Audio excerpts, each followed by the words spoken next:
மரத்தாலேயே ஆக்கப்பட்ட திருமேனி. இதை போல எங்கேயாரும் உண்டா? சிலா திருமேனி இருந்தவர் மர திருமேனிக்கு மாறி வந்தார்.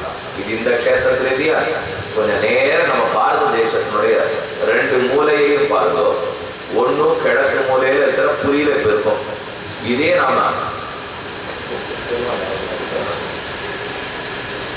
இதே நம்ம தெற்கு கொடியில போறோம்னு வச்சுக்கோம். அனந்தபத்மநாப சுவாமி திருவனந்தபுரத்திலேருந்து புரி ஜெகநாதன் எவ்வளவு தூரம்? இது ரொம்ப தூரம். ஒன்று மேற்கு கடற்கரை ஓரம், ஒன்று கிழக்கு கடற்கரை ஓரம்.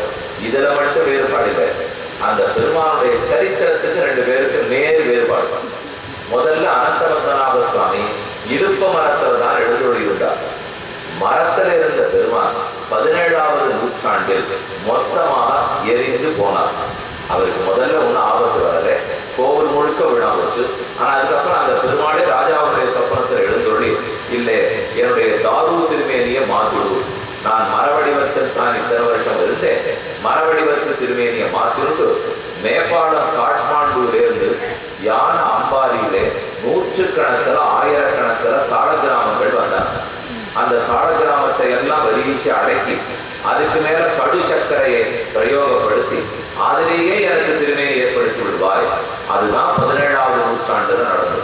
அப்ப இலுப்ப மரத்துல இருந்த திருமேனி இன்னைக்கு சால கிராம கடு சர்க்கரை திருமேனியாக திருவனந்தபுரத்தில் மாறியுள்ளது. ஆனால் சால கிராமத்தில் இருந்த திருமேனி இன்னைக்கு வேப்பமர திருமேனியாக மாறியுள்ளது புரி ஜெகநாத கஷேத்திரத்தில். வித்தியாசம் தெரிஞ்சுதான். திருவனந்தபுரத்தில் பெருமாள் மரத்துல தான் இருந்தார். இன்னைக்கு மாதிரி சால கிராமத்துல கடுசக்கரையோட இருக்கார். ஆனா புரி ஜெகநாதத்துல பெருமாள் சால கிராமத்துலதான் புருஷோத்தமனா இருந்தார், நீலமாதவனா எழுந்தொழி இருந்தார். ஆனா இன்னைக்கு தன்னை தாரு பிரம்மமாக மாற்றி கொண்டுள்ளார். பெருமான் அடியார்களுடைய பிரார்த்தனை கிணங்க தமருகந்த தெப்புருவம் அப்புருவம் தானே தமருகந்த தெப்பேர் மற்றப்பேர் என ஆழ்வாரே சாதித்தபடிக்கு ஏயதாமா பிரபத்தியந்தே தாம்ஸ்ததைவ பஜாமியா மம வர்த்மானு வர்த்தந்த மனுஷ்யா பார்த்த சர்வசா. கண்ணன் கீதையில் சாதிக்கிறார். யாரார் எப்பப்படி என்னை சேவிக்கணும்னு ஆசைப்படுறாள் அர்ஜுனா, அப்பப்படியெல்லாம் அவர்களுக்கு சேவை சாதிக்கிறேன். ஆசைப்பட்டா போதும், நீ எப்படி வேணா என்னை சேவிக்கிறதுக்கு ஆசைப்படு, சேவிக்கணும்னு பட்டாயானால் போதும். இப்ப அந்த திருமேனி பெருமாள் எப்படி தோன்றினார்ன்றதை தான் நாம சரித்திரமா பார்த்து கொண்டு வருகிறோம். பகவான் இந்த கஷேத்திரத்தில் தோன்றிய சரித்திரத்தை நேற்றே விண்ணப்பம் பண்ணினேன். ராஜா இந்திரத்யும்ன மகாராஜா, அவனுக்கு நேர்கொடு நேரே பெருமாளை சேவிக்கணும்னு ஆசை. தீர்த்த யாத்திரை பிராமணர்களிடத்தே கேட்டான். அப்ப ஒருத்தர் மட்டும் சொன்னார், புருஷோத்தம கஷேத்திரத்துக்கு போனோம், நீலாச்சலத்துக்கு போனால் அங்கே நீலமாதவ பெருமான் ஒரு மணிஸ்வரூபத்தில் எழுந்தொழியிருக்கார், அந்த பெருமாளை நேர சேவிச்சுக்கலாம் என்று சொல்ல வித்யாபதி தன்னுடைய குலகுரு அவருடைய தம்பி வித்யாபதியை கிளப்பி அனுப்புறார். குலகுருவனுடைய தம்பியை அனுப்பி வைத்தார். 2 பேரையும் சேவிச்சுக்கிறோம் பாருங்க. இந்த பக்கத்துல குலகுருக்கா, அந்த பக்கத்துல புறத்து போய் இந்த பெருமாளை தேடி கண்டுபிடித்த வித்யாபதி உள்ளார். அவர் வித்யாபதி, இவர் அவருக்கு அண்ணா, ராஜாவுடைய குலகுரு. இவர் 2 பேரும் முயற்சி எடுத்துத்தான் தேடப்பட்டார்கள். அப்ப பெருமாளை தேடி வித்யாபதி தேடிட்டு போய் கண்டுபிடிச்ச பெருமாள் கீழே நீல மலையை சித்தரிச்சிருக்கார். நீலமலைக்கு மேலே நீல மாதவ பெருமாள் மணிஸ்வரூபத்தோட சகல ஆயுதங்களையும் தரித்து கொண்டு ரொம்ப ஆச்சரியமான திருமேனியோட இருக்கார். ஆபரணங்கள்லாம் சாத்திருக்கார், ஆயுதங்களை எல்லாம் தரிச்சிருக்கார். செண்டங்கிற திருக்கோலத்தோட எழுந்தொழி உள்ளார். என்ன ஒண்ணும், இவர் உற்சவ திருமேனியா எழுந்தொழிருக்கார். அன்னைக்கு அந்த பெருமாள் மூலவர் திருமேனியா இருந்தார். அப்ப இதுதான் பழைய திருமேனி. இந்த திருமேனியைத்தான் 4ஆக பிரித்து கொண்டு இன்னைக்கு இருக்கிற 4 மூர்த்திகளாகவும் எழுந்தொழி உள்ளார் என்பது சரித்திரம். அவசியம் நேர எல்லாரும் சேவிச்சுக்கோ. ஏன்னா எத்தனை நாளி வாயால சொன்னாலும் எத்தனை சித்தரிக்க பார்த்தாலும் அது மொத்தத்தையும் பெருமாள் தன் திருவேணியுடைய தரிசனத்தால் ஒரே நிமிஷத்துல மறக்கடி கொண்டு வரும். நம்ம ரொம்ப கஷ்டப்பட்டு 2.5 மணி நேரம் உபன்யாசம் பண்ணி இப்படி ஆക്കാം அப்படி ஆക്കാം அப்படி இருப்பார் இப்படி இருப்பார் மூச்சு விட்டு தொண்டையை கட்டி இருந்தோம்னா அவர் ஒண்ணுமே பண்ண மாட்டார். 1 நிமிஷம் தன் திருவேணி சேவையை கொடுத்துட்டு இத்தனை நாடி வரைக்கும் கொண்டு விடாக்கிட்டு நேர சேவிச்சியாலும் தெரிஞ்சுபடாதான் என்கிற அளவுக்கு தான் பெருமான் சேவை சாதிக்கிறார். அதனால கண்ணாலையும் நன்னா சேவிச்சுங்கோ, காதாலையும் முடிந்த அளவுக்கு கேட்டுக்கொள்ளவும். நீலமாதவ பெருமான் தன்னையே 4வராக பிரித்து கொண்டு இன்னைக்கு இருக்கிற திருக்கோலத்தில் எழுந்தொழிருக்கார். இந்திரத்யும்ன மகாராஜாவே இங்கு வந்தார். ஆனா நீலமாதவனை சேவிக்கிறதுக்கு முடியல. 1000 அஸ்வமேத யாகங்களை பண்ணினார். 1000 பசுமாடுகளை தானம் கொடுத்தார். முதல்ல நரசிங்க பெருமானை எழுந்துள்ள பண்ணினார். அப்புறம் தாரு பிரம்மம் தோன்றிற்று என்ற அளவுக்கு பார்த்தோம். பங்குனி மாசம் சுக்லபட்சத்து துவாதசி அன்றைய தினம் இங்கிருக்கும் கடலில் சக்கர தீர்த்தங்கிற இடம், அந்த இடத்தில் தான் தாரு பிரம்மம் தோன்றிற்று. அப்ப அந்த தாரு பிரம்மங்கிறது அந்த கட்டை, அந்த மரக்கட்டை தோன்றின நாள் அந்த நாள். ஆனா அந்த மரக்கட்டையிலிருந்து பெருமாள் தோன்றணும் போலியோ அச்சனதை மெதுவே செதுக்கினாரே, அதற்கு சுமார் 15 நாட்கள் பிடித்தன. ஆனா அப்பவும் முடியல. உளிச்சத்தன் நின்னதை கேட்டுட்டு ராணி குண்டிச்சா ராணி திறந்துட்டாள். ஆனா பாதி வடிவத்தோட பெருமாள் இருந்தாங்கிற அளவுக்கு நேத்திக்கு விண்ணப்பம் வேண்டியது. அது ஆனி மாசம் பௌர்ணமி திதி. அப்ப பங்குனி மாசத்துலதான் பெருமாள் கிடைச்சாச்சு, தாரு கிடைச்சிருச்சு. அதுக்கப்புறம் இவ ஏற்பாடு பண்ணி அதற்குரிய பர்ணசாலையை கட்டி வேண்டிய தச்சர்கள் வரணும். இவா தச்சனை தேடலையே, பெருமாள் அசரீரி வாக்குவதை சொல்லிட்டு போயிருந்தார். நானே ஒரு தெய்வ தச்சனை அனுப்பிச்சு வைப்பேன், அவர் தான் வந்து செதுக்கணும். அப்ப அவர் வரத்து காத்திருந்தார். பங்குனி மாசத்துல சுக்கரபக்ஷ துவாதசியில கிடைச்சுட்டா, அதுக்கப்புறம் பங்குனி போய் சித்திரை போய் வைகாசி போய் ஆனி மாசம் பௌர்ணமியில பிறக்கிறார். ஆனி மாசம் பௌர்ணமியில பிறக்கணும்னா அதுக்கு 15 நாள் முன்னாடி தச்சு வேலை தொடங்கி இருக்கணும். 15வது நாள் தானே பெருமாள் அவதரிச்சிருக்கார். அது அதுக்கு முன் மாசத்தினுடைய அமாவாசையாக இருக்கலாம், அல்லது அந்த மாசத்திலேயே கூட அமாவாசையாக இருக்கலாம்.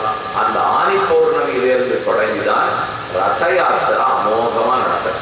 இன்னைக்கு ரொம்ப ஆச்சரியமா நடக்கிற நாள் ஆனி மாசம் பௌர்ணமி அன்னைக்கு ஆரம்பிக்கும்.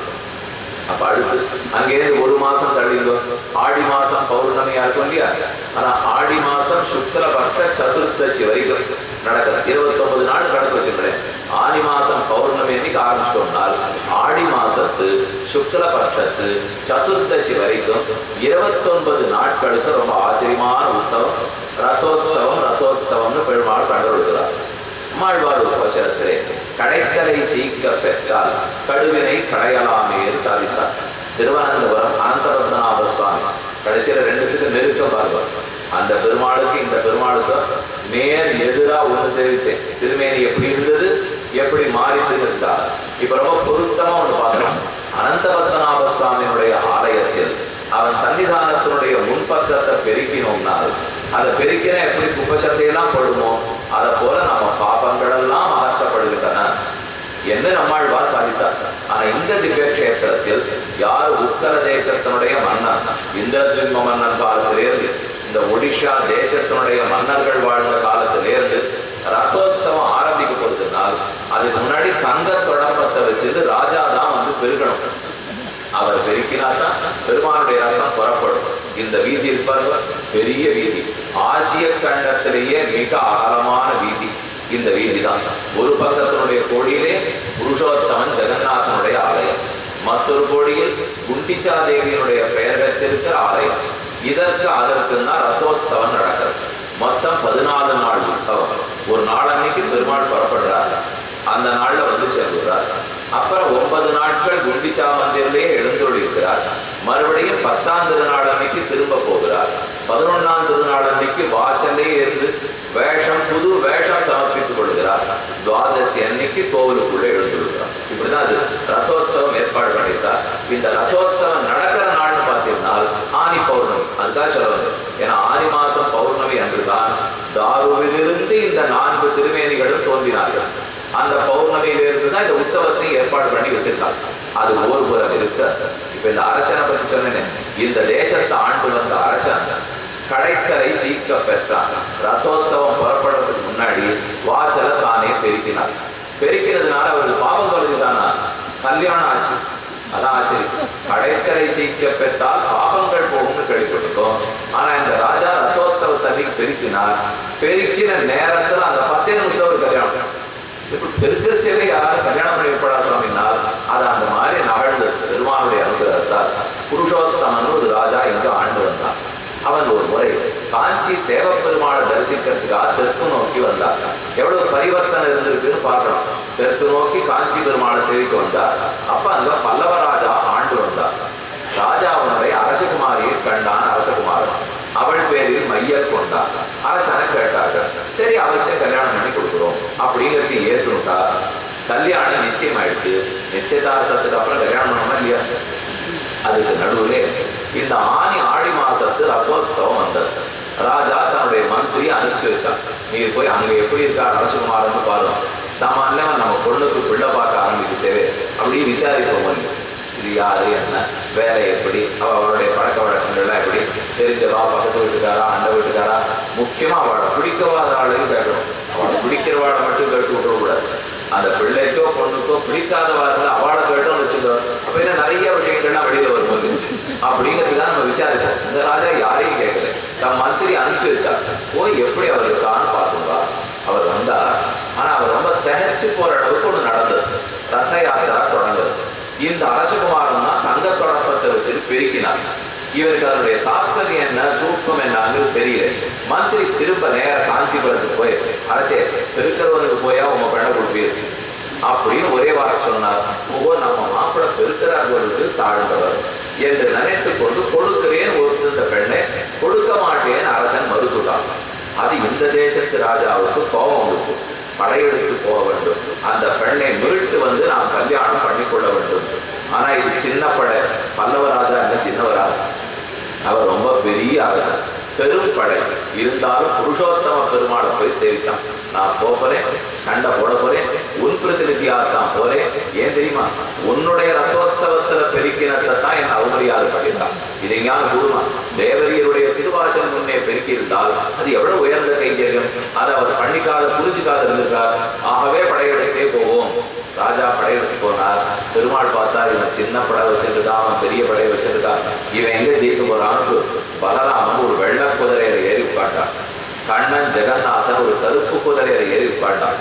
ரெண்டு பேரும் வாயு வேகம் மனோவேகமா போறான். இந்த அரசன் படையோட வந்து தோத்து முதல் தரவன் திரும்பிவிட்டார். கிட்டத்தட்ட முதல் தரவன் தோல்வி அடைந்து வரவே வந்துட்டார். இரண்டாம் தரம் படையெடுக்கிறதுக்குள்ளதான் பெருமாளும் பலராமனும் வந்தார்கள். வந்த வேகத்தில் போற ஒரு சின்ன கிராமம், இப்பவும் பக்கத்திலே பாதி தூரத்துல அந்த கிராமம் இருக்கிறது. அந்த கிராமத்துல ஒருத்தி மோர் வச்சு கொண்டிருந்தாள் ஒரு பெண்மணி.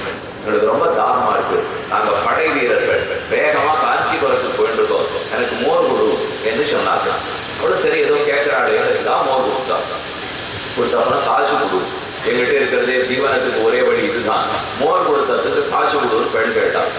எங்கள்கிட்ட ஒண்ணுமே கிடையாது, எல்லாரும் பக்தர்கள் வந்து போடுறத வச்சுதான் நாங்க வாழ்ந்துருக்கோம். பெருமாள் சொல்றார், பக்தன் வந்து எங்கள்கிட்ட என்ன கொடுத்துருக்கானோ அதுதான் எங்கிட்ட இருக்கு, எனக்கு வேற ஒன்று பார், ஏதான் என்னுடைய திருமையில் இருக்கா ஏதுமில்லை, போனா ஒரே ஒரு மோதிரம் மட்டும் வச்சிருக்கேன், இந்த மோதிரத்தை உங்ககிட்ட கொடுக்குறேன்.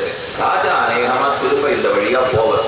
என்னைவா ஜெயிச்சப்பறம் அந்த ராஜா திரும்பி வரணும் இல்லையோ, அதனால இந்த வழியா வருவார்.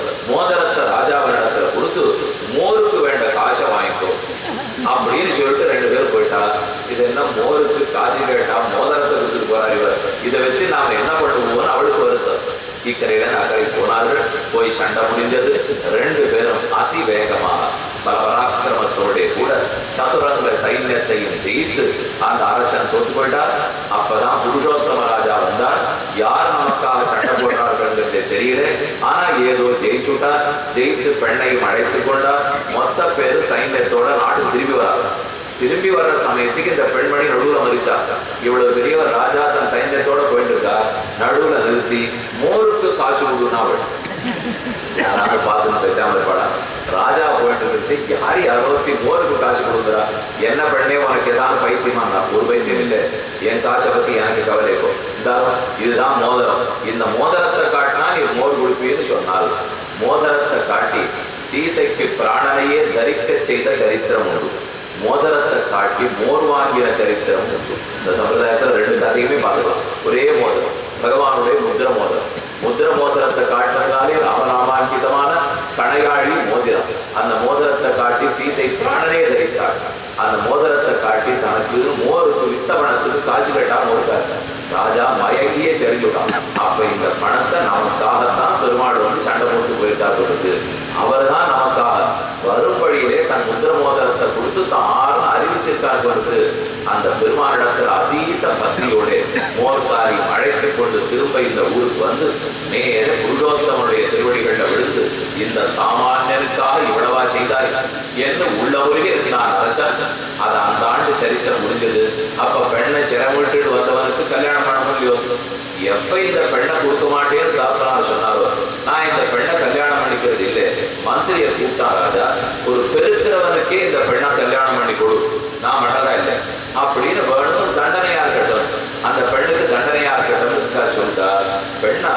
மிகச்சிறந்தவர். என் தகப்பனார் பண்ணின தவறுக்கு நான் என்ன செய்ய முடியும்? நேர புருஷோத்தம பெருமானிடத்தை போனார். அகாந்தத்துல கைகூப்பிட்டு பெருமாள் பெண்மணி பிரார்த்தித்தார். அவருடைய உயர்ந்த உள்ளத்தை பக்கத்திலிருந்து ஒட்டு கேட்டு கொண்டிருந்த மந்திரி புரிஞ்சு விட்டார். அந்த மந்திரியத்தில் தான் ராஜா ஒப்படைச்சிருக்கார். இந்த பெண்ணை பார்த்து பெருக்கிறவனுக்கு கல்யாணம் பண்ணி கொடுத்து. ஆனா இந்த பெண்ணானா பெருமாள்கிட்ட ஆச்சரியமா பிரார்த்திக்கிறார்.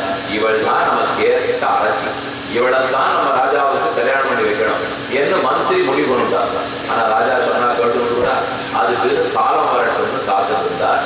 அடுத்த வருஷத்து ரத்தோத்சவம் வந்தது. ராஜா ஆடை அலங்காரம் எல்லாம் பண்ணிவிட்டார்.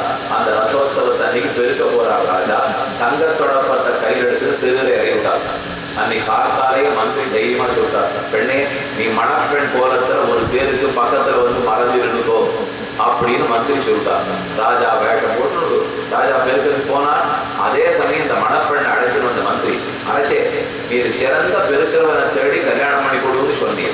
நாடு முழுக்க நான் நல்ல பெருக்கிறவனை தேடினேன். உம்மை விட நல்ல பெருக்கிறவன் எனக்கு இருக்கிறதா மனசில் படலை. ஆனால் உமக்கு தான் இந்த பெண்ணை கல்யாணம் பண்ணி வைக்கணும்னு நினைக்கிறேன். இதோ பெண், இதோ உன் கையில் துடைப்பம். அதனால அவசியம் 2 பேரும் இப்ப மனம் முடிக்க வேண்டும் சொல்ல அங்கேயே தேரோட்டத்துக்கு முன்னாடியே திருத்தேருக்கு முன்னால் ஜெகநாதனும் பலராமனும் சுபத்திரையும் சுதர்சன பெருமாளும் 4 பேரும் அனுகிரகிக்க ஆச்சரியமான திருக்கல்யாணம் நடந்தது. பெருக்கி கல்யாணம் மண்டபம் கேள்விப்பட்டிருக்கிறோம். பெருக்கினா பாவங்கள் தொலைவுன்னு கேள்விப்பட்டிருக்கோம். ஆனா பெருக்கினதனாலேயே திருக்கல்யாணமே பண்ணிக்கொண்டார் புருஷோத்தமன்கிற அரசர். அது முக்கியமான சரித்திரம் இந்த கஷேத்திரத்தை பொறுத்தது. இந்த கஷேத்திரத்தை சுற்றி பல புண்ணிய தீர்த்தங்கள் உள்ளன. அல்ல முக்கியமான தீர்த்தம் மகாநதியின் பேர் பெற்ற மகோததி, சிறந்த கடல். அந்த கடல்ல இருக்கிற சக்கர தீர்த்தங்கிற பகுதி. அந்த பகுதியில தான் பங்குனி மாசத்து சுக்லபக்ஷத்து துவாதசி அன்று தாரு பிரம்மம் தோன்றினார். அன்னிலிருந்து ஆனி மாசம் பௌர்ணமி திதியில் தான் தாரு பிரம்மம் 4 திருமேனிகளாக உருவெடுத்தார்.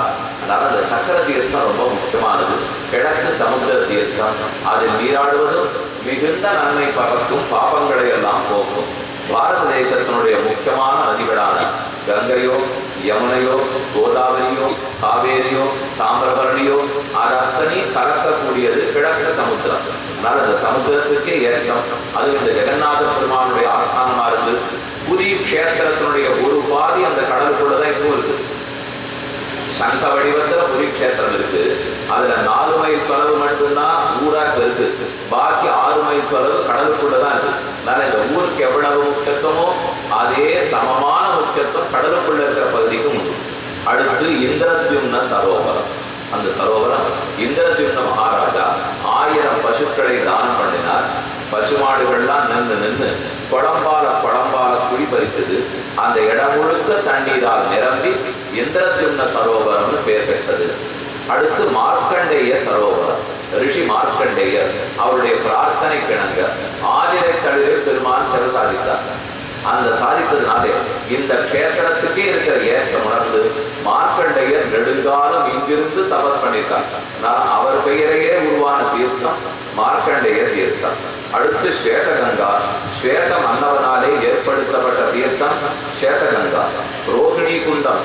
கோவிலுக்குள்ளே சின்ன 2 நீர்நிலைகள் நமக்கு சேவை பண்ணி வச்சாலும் ஒரு காக்கை அதற்குள்ளேயே பார்த்தோம். அது சங்க சக்கரங்களை பிடித்து கொண்டாப்புல காக்க உருவமா இருந்தது. அது பிரளய காலத்து தீர்த்தம். அதாவது எல்லா யுகங்களும் 1000 சதுர்யுகங்களும் முடியாது.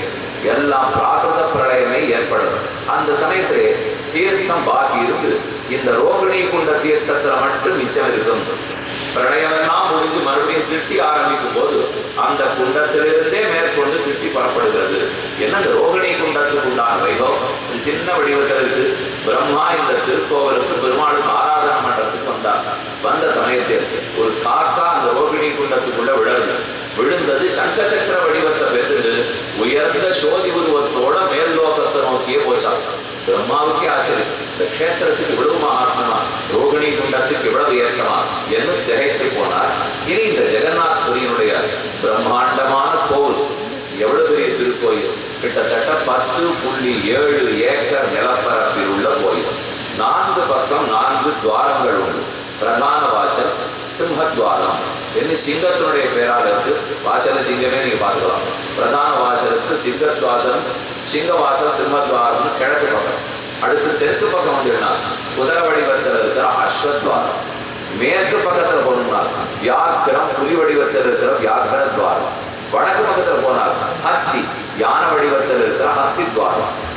இந்த 4 துவாரங்களிலும் ஹனுமான் எழுந்தருளி இருந்து எப்போதும் பெருமான ரட்சித்துக் கொண்டே இருக்கிறார். இந்த 4 துவாரங்களையும் அடைத்தார் போலே 20 அடி உயரத்துக்கு இருக்கிற பெரும் மதில், 2 மதில்கள் உள்ளன. ஒன்னு வெளிமதில், மற்றொன்னு உள்மதில். இது மொத்தமே 216 அடி உயரத்தில் இருக்குதுன்னு சொன்னேன். கடல் மட்டத்திலே அவ்வளவு உயரம். நீலாச்சல மந்திரம் எப்ப மலையா இருக்கோ அப்ப அது ஒரு சேர்த்து இருக்கு. அதுக்கு மேல அதன் கோபுரம் இன்னொரு 214 அடி. அப்ப அது கடல் மட்டத்திலே கோபுரத்தினுடைய உயரத்தை பார்த்தால் 428 அடி உச்சரம். கோபுரம் ஆச்சரியமா 4 பகுதிகளா பிரிக்கப்பட்டுள்ளது. ஒன்னும் வெளிமதில், அடுத்தது உள்மதில், மேகநந்த பிராச்சீரம்னு ஒரு மதில், கூர்ம பேதம் என்னும் மற்றொரு மதில். முதல் மணி 665 அடிக்கு 640 அடி. அடுத்து கூர்ம பேதம்ங்கிற உள் சுற்று 420 அடிக்கு 315 அடி. இவ்வளவு பெரிய 2 ஆச்சரியமான மதில்கள். இது எல்லா மதிலுக்கு வாசலில் சிங்கத்வாரம், பிரதான துவாரத்துக்கு வெளியிலே நீண்ட அருண ஸ்தம்பம், 36 அடி உயரத்தில் இருக்கிற ஒற்றை கல் ஸ்தம்பம். அதன் பேரிலே சூரியனுடைய தேரோட்டியான அருணன் எழுந்தருளி இருக்கிறார். நீங்களே பார்த்திருப்பீர்கள். இந்த அருண ஸ்தம்பமே கொனாரக்கில் தான் இருந்தது. சூரிய கஷேத்திரம் கொனாரக்கில் இருந்து அது அத்தனை சிதைக்கப்பட்டு உள்ள விக்கிரகம்லாம் இல்லாமல் ஆபத்து காலத்தில் அது கொண்டு வந்து இங்க பிரதிஷ்டை பண்ணப்பட்டது. அதுதான் துவஜஸ்தம்பம் இருக்கிற இடத்துக்கும் வெளியிலே அருணஸ்தம்பம்னு சூரிய ஸ்தம்பத்தை பார்த்துக் கொள்கிறோம். இந்த கோவிலின் அமைப்பே 4 பகுதிகளாக உள்ளன. ஒன்று நாம கடைசியில பார்த்த நீண்ட கோபுரம். அந்த கோபுரம் தான் கர்ப்ப கிரகம்னு வச்சிருக்கோம். கர்ப்ப கிரகத்துக்கு ரத்தன சிங்காசனம்னு பெயர். கர்ப்ப கிரகத்துக்கு அடுத்த மண்டபம். அங்க நின்று கொண்டுதான் மக்கள் எல்லாம் நம்ம சேவிக்கிறோம். நம்ம பக்தர்கள் கூட்டமா நின்று இங்கேயே சேவிச்சோம் பார்த்தோம். அது 2வது பகுதி மண்டபம். அதுலதான் கருட ஸ்தம்பம் உள்ளது. கருடன் எழுந்துள்ளி இருக்கா, அங்க நின்று தான் நம்ம சேவிக்கிறோம். அதை தாண்டி உள்ள போயிட்டோம்னா தான் அது முக்கியமான மண்டபம், ரத்தன சிம்மாசனம் கர்ப்பகிரகம். அப்ப கடைசி கர்ப்பகிரக மண்டபம். அடுத்தது நாம் நின்று கொண்டு சேவிக்கும் மண்டபம், அதுக்கு ஜெகன்மோகன மண்டபம்னு பேர்.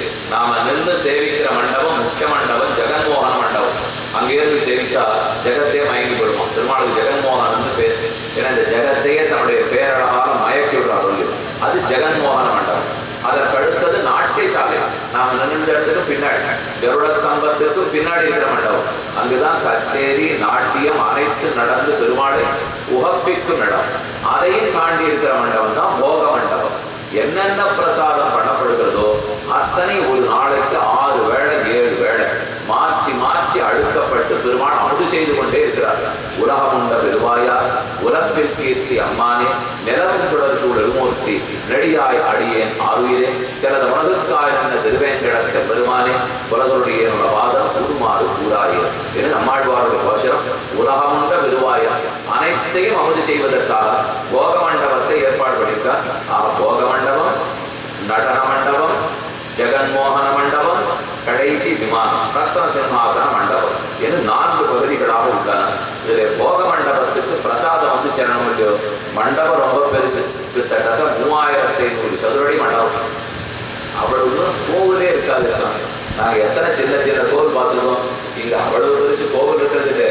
பெருமாளுடைய பிரசாதத்துக்கு மட்டும் 3500 சதுரடி. அது முழுக்க பிரசாதத்தை நிறைக்கணும்னு வச்சுருக்கோம். பண்ணணுமே, அத்தனை பிரசாதம் பண்ணாத்தானே அது முழுக்க சேர்க்க முடியும்.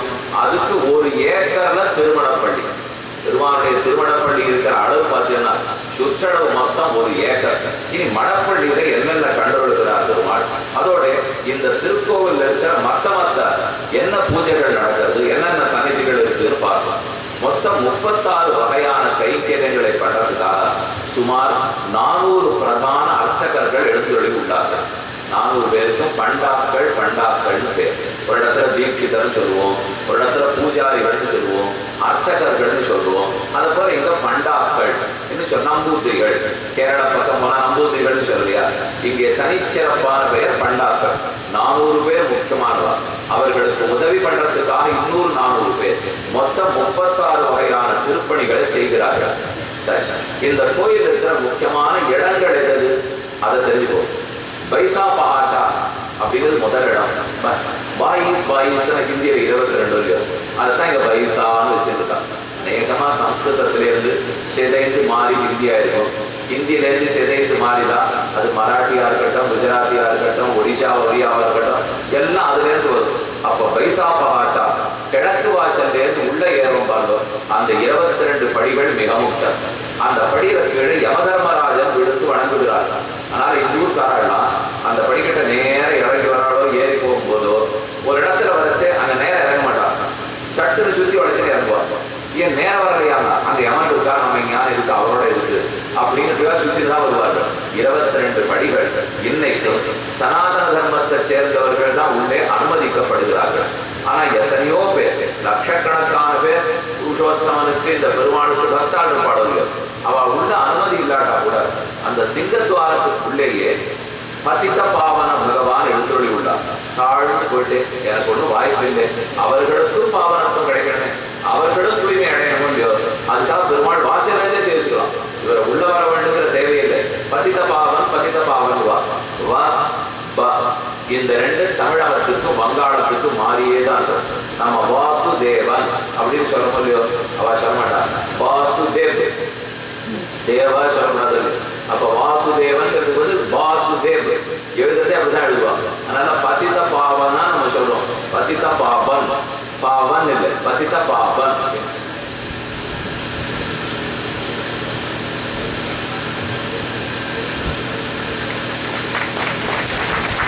பதித பாவன சீதாராம் நம்ம சொல்லலையா? அதை போல பதிதர்களுக்கு பரமபாவனமாக வாசல்லையே பெருமாள் எழுந்தொழி உள்ளார். அவரை சேவித்துக் கொண்டு உள்ளே செல்கிறோம். ஆக முக்கியம் இந்த 22 படிகள். அடுத்து கல்பவட்டம்.